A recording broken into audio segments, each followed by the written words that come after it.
Have you ever wondered why the truth feels like a physical blow? Have you ever sat across from someone, listening to them challenge a belief you have held for years, and felt your body react before your mind could even process the words? It is a strange, visceral sensation. Your chest tightens, the muscles in your jaw lock into place. Your pulse quickens, thumping against your eardrums like a war drum. You feel a sudden flush of heat rising up your neck. It feels like you are being attacked. But look around you. There is no weapon. There is no predator. There is only a conversation.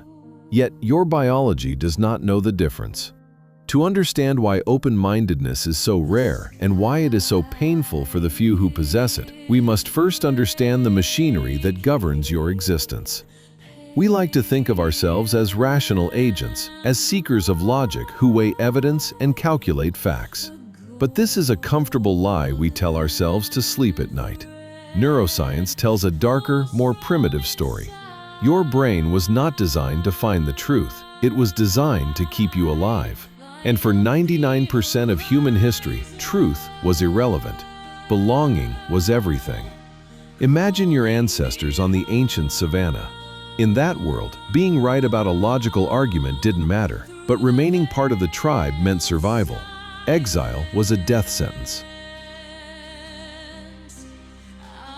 To question the tribe's beliefs, to stand apart, to see the world differently, was to risk expulsion. So, evolution built a fail-safe mechanism into your skull.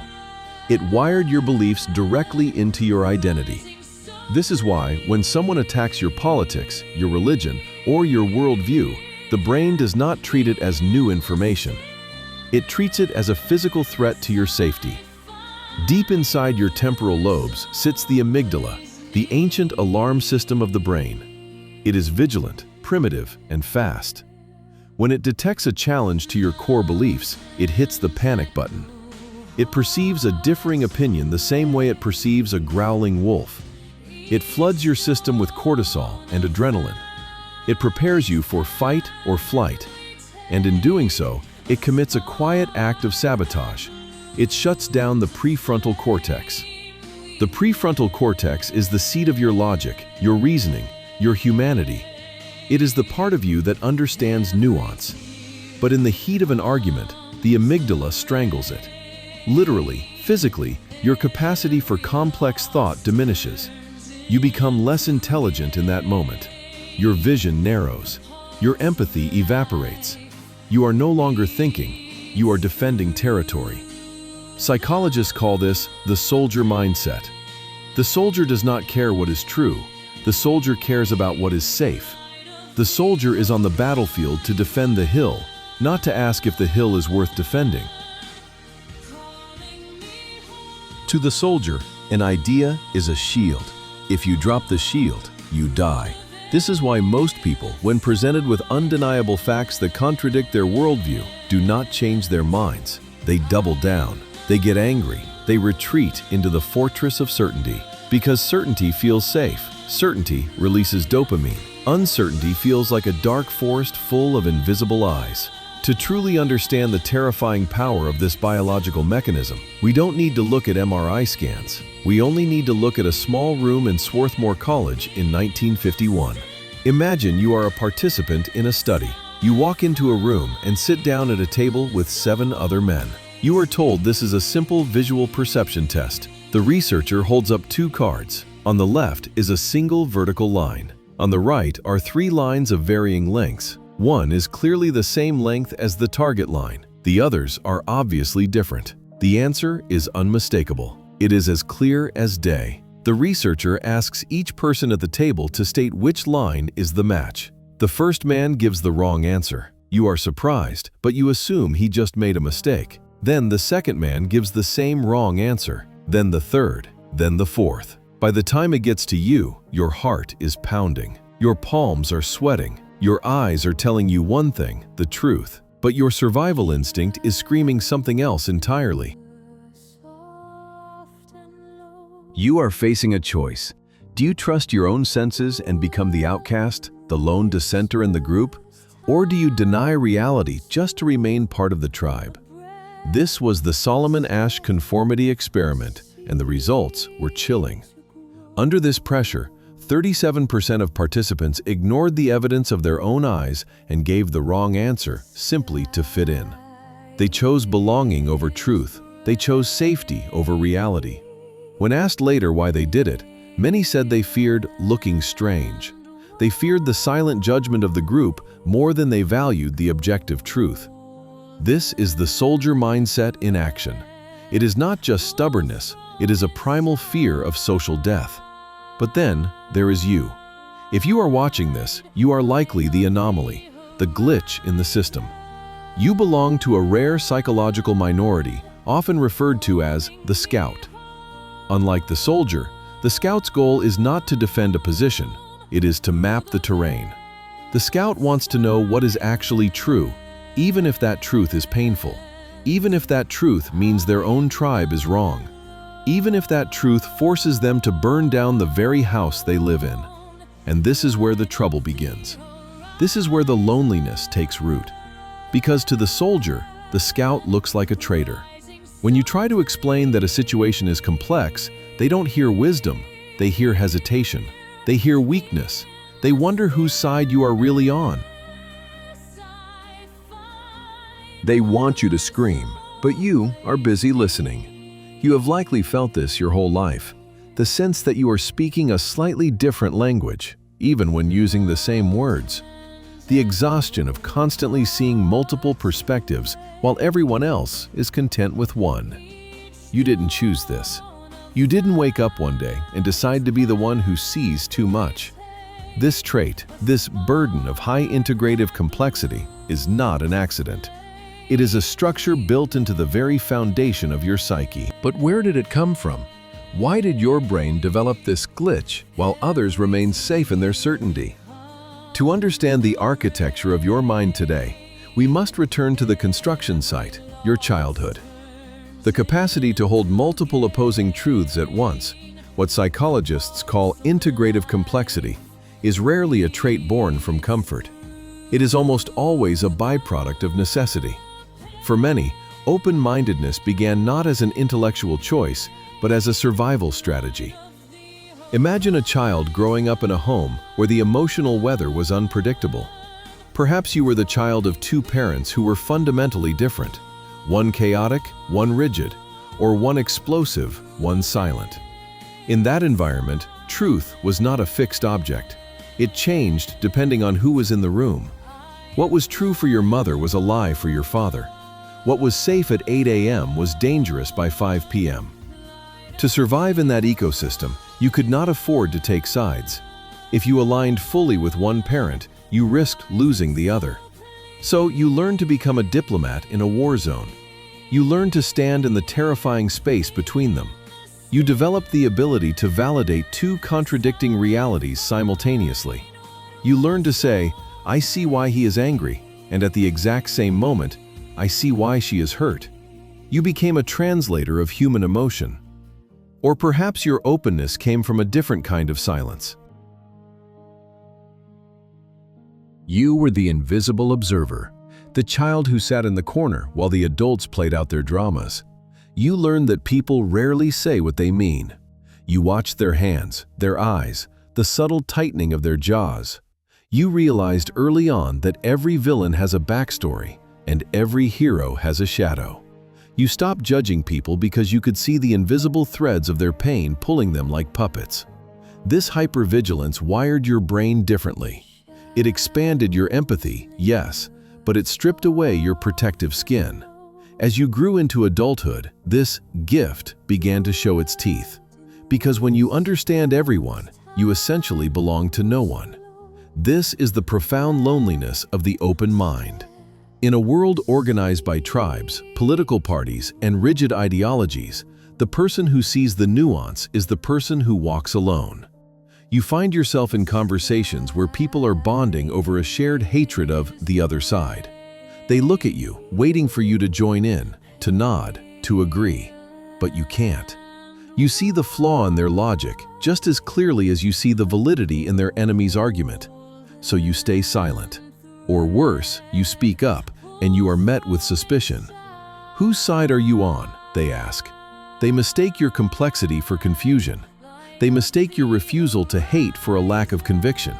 But the burden is not just social, it is deeply internal. There is a specific kind of exhaustion that comes from being an emotional sponge.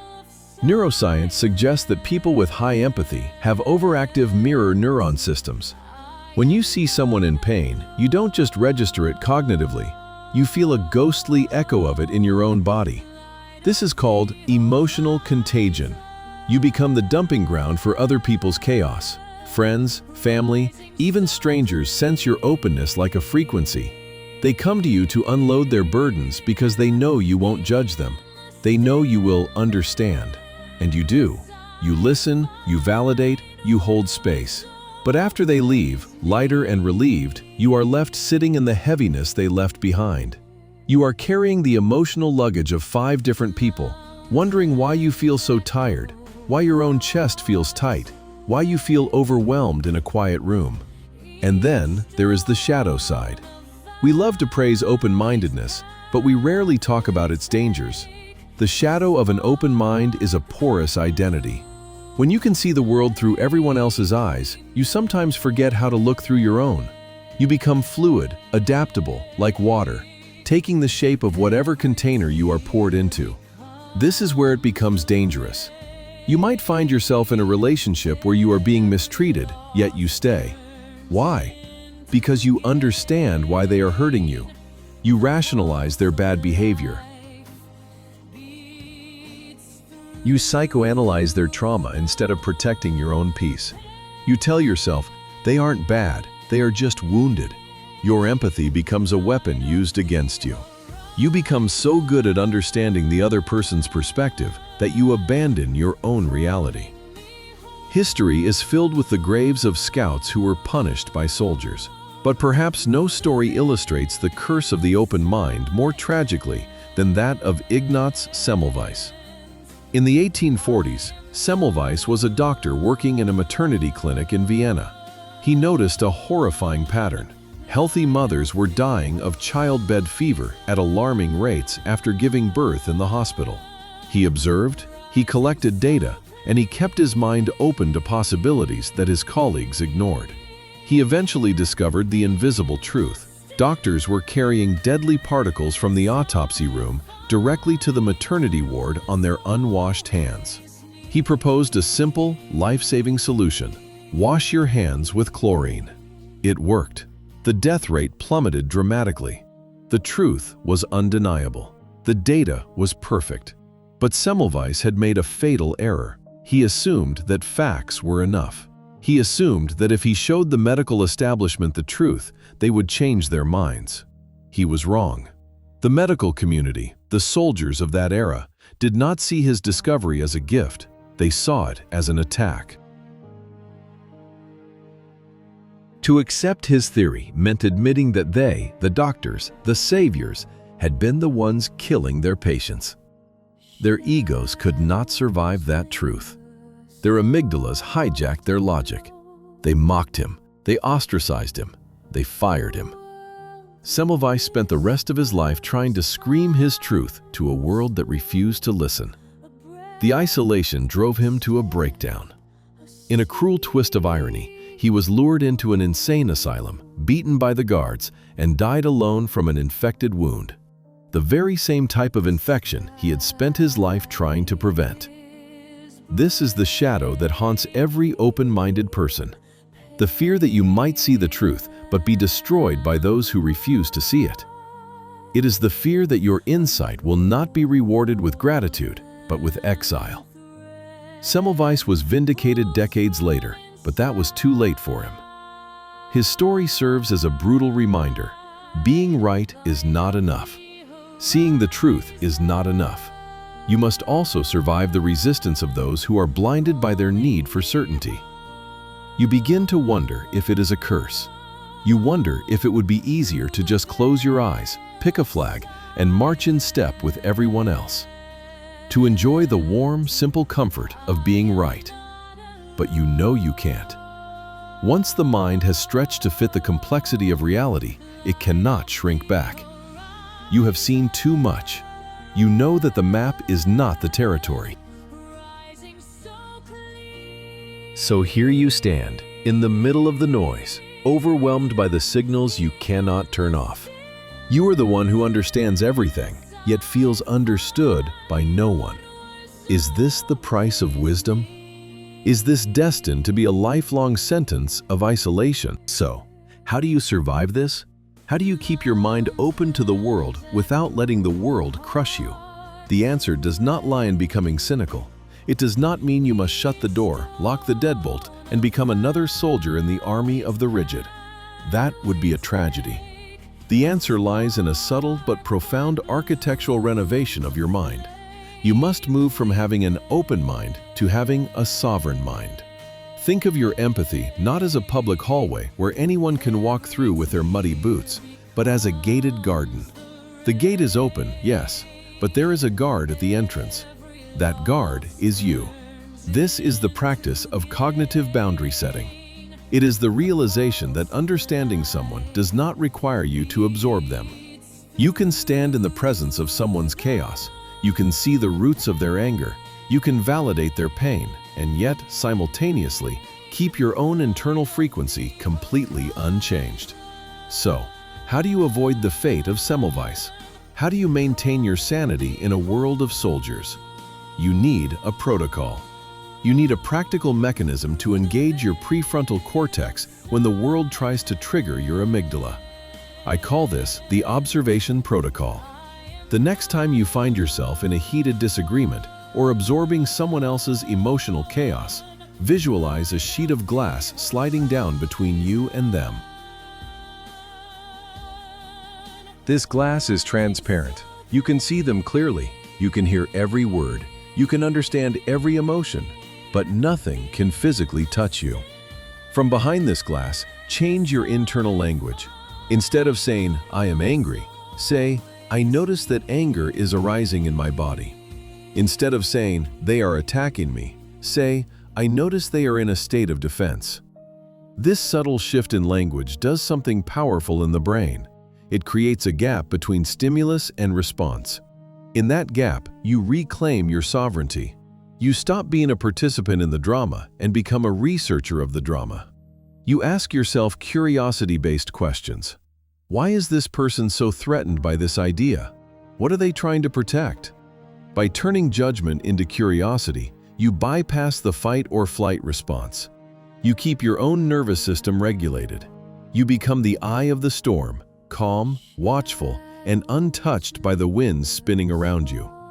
This is not disassociation, it is mastery. It is the ability to care deeply about the person without being destroyed by their behavior. To do this, you must anchor yourself in something that does not move. This seems contradictory, doesn't it? To be open, you must first be solid. But look at a tree in a hurricane. The branches that survive are the ones that bend, yes, but they can only bend because the trunk is deeply rooted. If you are fluid everywhere, you are not open-minded. You are just a puddle. You must define your non-negotiables, the core values that define who you are. These are not opinions. Opinions can change with new data. These are your foundations. When you know who you are, you can entertain 1,000 different ideas without losing yourself in any of them. Identity is not the enemy of open-mindedness. It is the anchor that allows openness to exist safely. And once you master this balance, you begin to see your open-mindedness for what it truly is.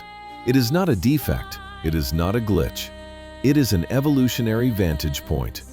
In a world that is becoming increasingly polarized, divided, and unable to listen, your ability to hold complexity is not a weakness. It is a superpower.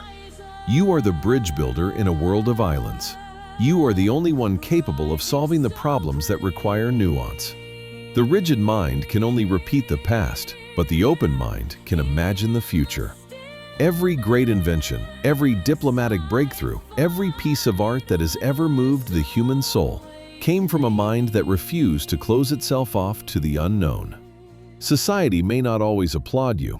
In the short term, they may call you indecisive or overly sensitive. They may pressure you to pick a side, to wear a uniform, to shout the slogans. but in the long run, they will come to you. When the shouting stops and the smoke clears and the soldiers are exhausted from their wars, they always turn to the scouts to ask, "Where do we go from here?" So do not close your eyes. Do not harden your heart. Stand in the fog. Accept the uncertainty. Bear the weight of the complexity, because that weight is the weight of reality itself, and you are one of the few strong enough to carry it. You are not lost. You are simply the first one to see the horizon. And perhaps that is the answer to the question we started with. Why do some expand when life challenges them while others shrink? You expand because your mind was never built to stay small. You expand because for you, the unknown is not a threat, it is home.